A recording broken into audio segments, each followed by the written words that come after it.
सुलक्षणा देवी सरकारी उच्च विद्यालय रे जातीय क्रीड़ा दिवस पालित।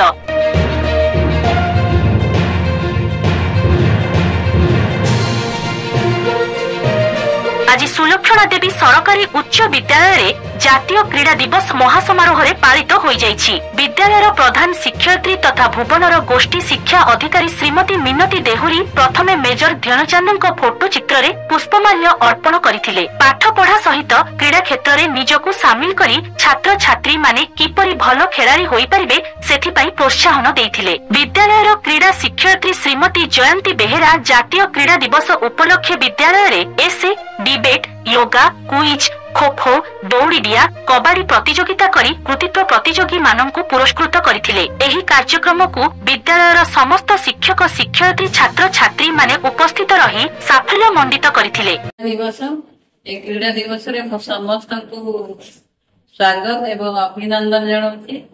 विशेष करी छोट छोट पिला मानकु ताकर उज्जवल भविष्य अछि। सेमाने निश्चित भाव में क्रीड़ा दिवस उद्देश्य बुझंतु, तार मूल्य बुझंतु। पिला माने पाठ सहित खेलटा रहिबा दरकार, ता सहित परिष्कार परिच्छन्नता मध्य दरकार। कारण एई तीनिटा रो संयोग रे आमे सुस्थ एवं सफल माने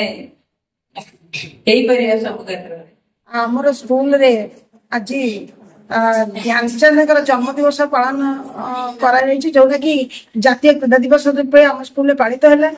विभिन्न क्षेत्र में आम स्कूल अतुलनीय अवदान जहाँ मान सीनियर जो मैंने भी जारी एवं जो मैंने प्रेजेंट अच्छा hockey, yoga, wrestling, weightlifting, karate, self defence, kho kho, कबाड़ी, हैंडबॉल, थ्रोबॉल विभिन्न खेल माध्यम आम स्कूल जो मैंने पारदर्शिता देखते नेशनल स्टेट खेली से आज आम स्कूल प्रधान शिक्षयित्री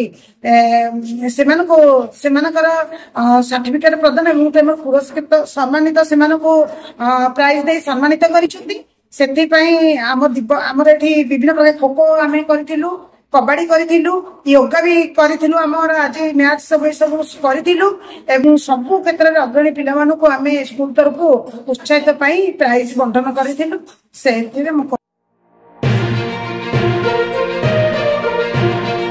ढेंकानाल शुभम पाणी रिपोर्ट, STV न्यूज ओडिशा 24।